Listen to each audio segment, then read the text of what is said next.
Mas, Oliana, hoje a gente tem um assunto muito sério para tratar, né? Que é o julgamento, né? Toda a questão envolvendo o caso Marcelo Arruda, né? A gente tem que lembrar do Marcelo Arruda. O Marcelo Arruda foi vitimado, foi assassinado por um bolsonarista, o policial penal Jorge Guaranho, lá em julho de 2022, um caso que mobilizou muito a gente por ser um evento de violência política muito grave contra o campo progressista que aconteceu em Foz do Iguaçu.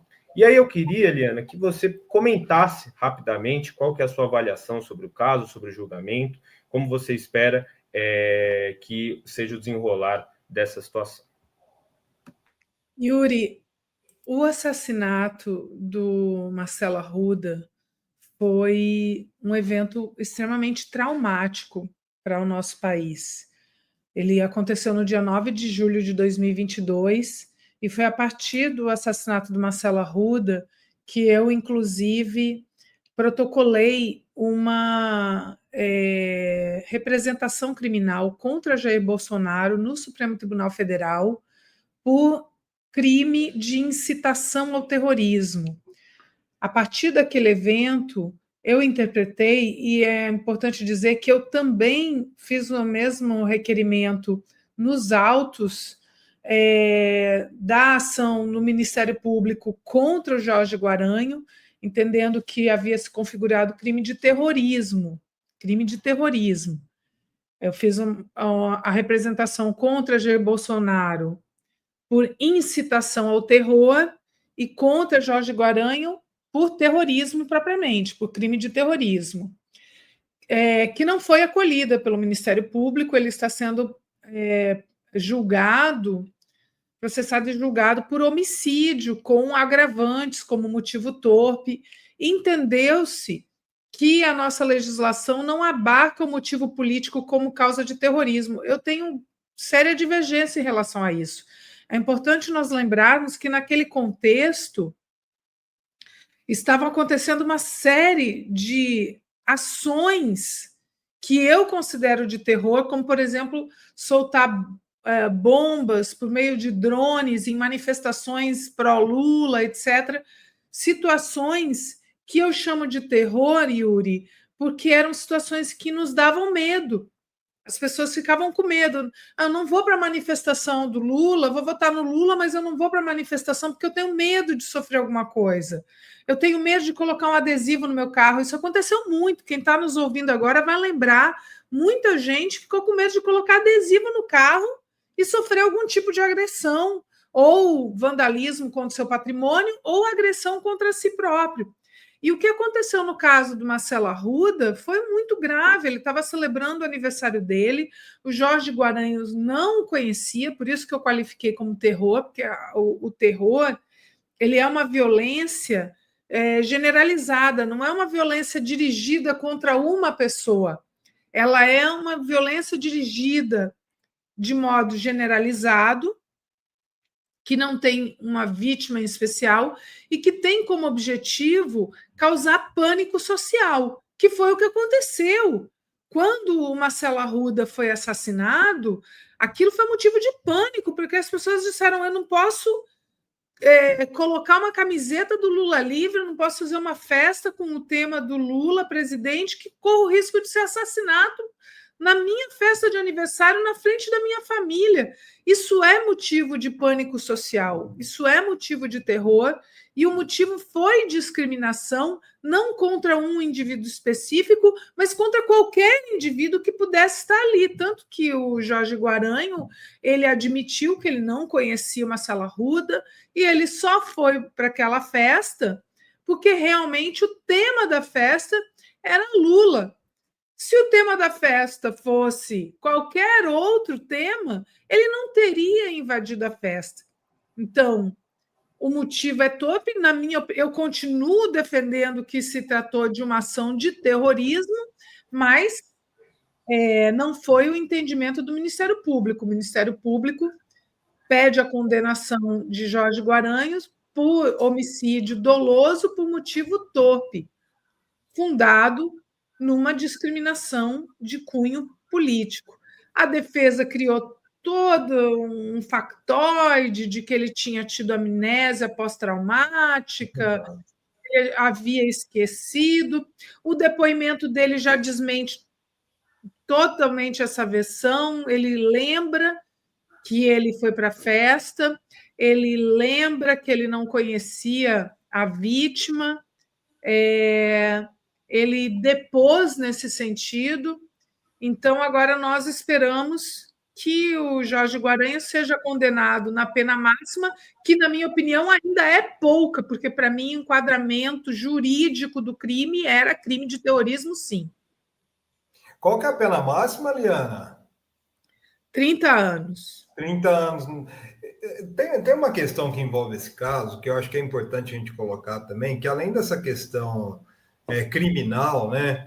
Eu acho que esse caso é um caso emblemático, que, aliás, eu acho que está tendo até pouca cobertura jornalística, porque é quase que um caso de educação política.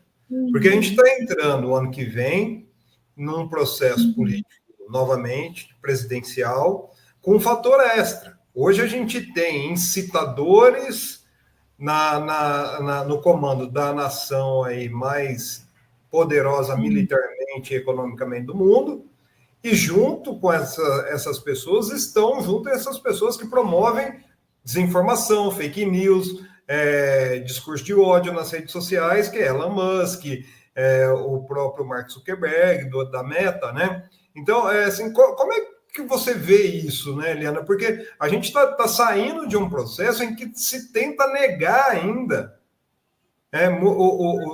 o grande debate que os bolsonaristas querem colocar na Câmara hoje é que não foi uma tentativa de golpe e precisa anistiar aquelas pessoas que foram presas, que, segundo eles, receberam sentenças muito, muito grandes, muito severas, né? Mas, antes de tudo, tem a questão política. O ano que vem a gente entra de novo numa eleição presidencial, nesse cenário mundial, que é um cenário mais adverso do que a gente tinha até 2022, e se existe uma pena branda, por exemplo, nesse caso do Jorge Guaranha, isso aí vai virar um libera geral para virar um bang-bang nas ruas. Não é? Qual análise você faz disso? E só adicionar, né, Plínio e Iliana, a gente teve o caso do Tio França recentemente, né? Que foi um caso também de terrorismo, né? O terrorismo está em Brasília, está acontecendo, esses setores bolsonaristas são extremamente violentos, né? Perfeito. O meu entendimento é o entendimento que nós compartilhamos. Não houve nada de banal na tentativa de golpe do 8 de janeiro. Ali eu também fiz uma representação contra uma deputada federal de Pernambuco, Clarissa Tércio. Nós precisamos avançar para a punição dos financiadores do golpe e também dos incitadores e apoiadores que estiveram na alta cadeia de comando do golpe. Nós precisamos avançar para isso. O golpe não foi uma ação de vândalos querendo sujar o Congresso, de idosos pouco perigosos, de pouca periculosidade. Não foi nada disso, foi uma tentativa de golpe efetivamente. Nós tivemos acesso ao inquérito, nós vimos que as consequências não foram mais graves, porque o comando do Exército e o comando da Aeronáutica não endossaram a tentativa de golpe, que havia sim um comando e que o comando era do próprio Jair Messias Bolsonaro. Ele estava à frente da tentativa de golpe, que havia uma mobilização para que o golpe acontecesse. Então, houve uma tentativa de golpe sem qualquer dúvida. Não foi uma simples ação de vandalismo. Yuri lembrou bem do caso do Tio França, que colocou que explodiu uma bomba em frente ao Supremo Tribunal Federal, muito provavelmente de maneira equivocada, né? Provavelmente ele queria explodir a bomba dentro do Supremo, ele tinha conseguido entrar dentro do Supremo outra vez, gravou um vídeo mostrando que era muito fácil invadir o Supremo Tribunal Federal, um vídeo prévio, e eu acredito que algo deva ter acontecido ali, algum tipo de acidente, para que ele tenha morrido em frente ao Supremo e não dentro, como ele planejava fazer, né?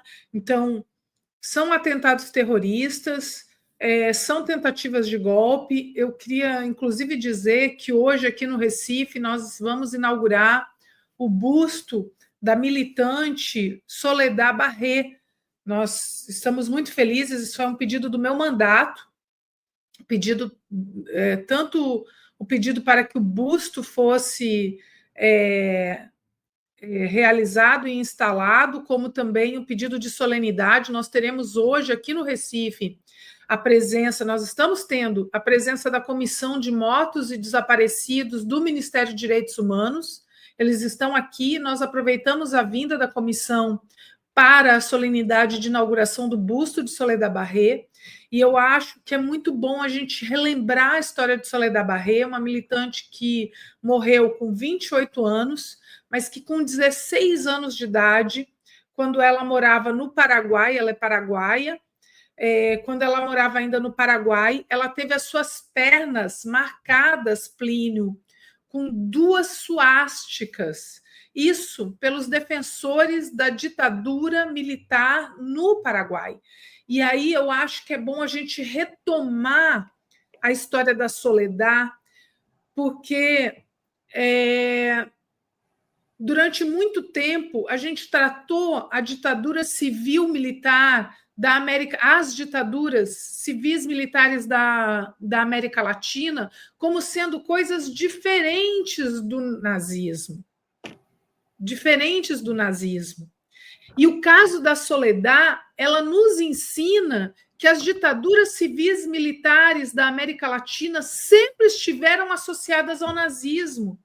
E agora nós vemos o Elon Musk fazendo uma saudação nazista na posse do Trump, e ele, naturalmente, um defensor das ditaduras, dos regimes ditatoriais. Hoje publicou um tweet, inclusive, falando de Bolsonaro, ou seja, um apoiador ostensivo de Bolsonaro e um apoiador ostensivo do pensamento do regime nazista.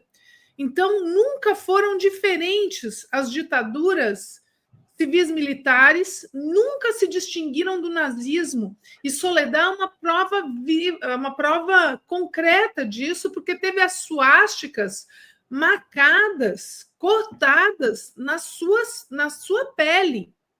E hoje nós vamos, então, inaugurar o busto da Soledad Barré para retomar, porque são muitas as histórias, são muitas as Eunice Paivas que nós temos no Brasil, são muitas mulheres que lutaram contra a ditadura, e a Soledad é uma delas.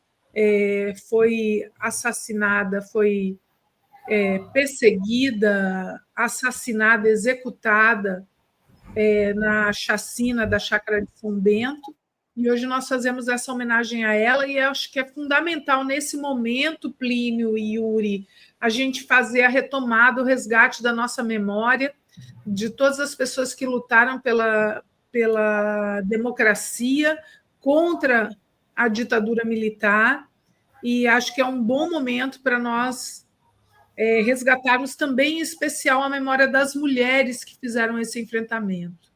Exato. Inclusive, hoje eu estou buscando falar com o Nilmário, né? Porque tem essa questão do conselho, e é interessante você traz isso, né, Eliana? Porque o Conselho de Memória dos Mortos e Desaparecidos na Ditadura hoje vai votar, viu, Yuri, que é uma questão interessante, a reabertura das investigações do acidente sobre a morte do JK, que aconteceu em 1976, e até hoje não foi esclarecido do jeito que deveria, né? E tem vários atributos aí que indicam que pode ser um atentado político. Então, o que aconteceu na Alemanha nazista, o que aconteceu nas ditaduras, como disse a Liana aqui na América Latina, e o que está acontecendo hoje, né, nos Estados Unidos, aqui no Brasil com o bolsonarismo, tem uma ligação. Tem uma questão ideológica que liga tudo isso, né? E acho que é interessante a gente colocar. Só para dialogar aqui com o pessoal do chat também, Yuri, ó, A Rosimeire falando aqui, ó, fui agredida verbalmente entrando na garagem da escola onde trabalhava. Fui constrangida diante de alunos que chegavam. Eu, uma senhora, ouvi palavras de baixo calão por causa de um adesivo discreto, né? A Terezinha falando também que no interior do Rio Grande do Sul tivemos muito medo de adesivar os carros, de usar camisetas e adesivos do Lula, muito difícil e triste. E a Andréia aqui, ó, minha prima no dia da votação estava com o adesivo do Lula na camisa, aí uma pastora meteu a mão e tirou do peito dela.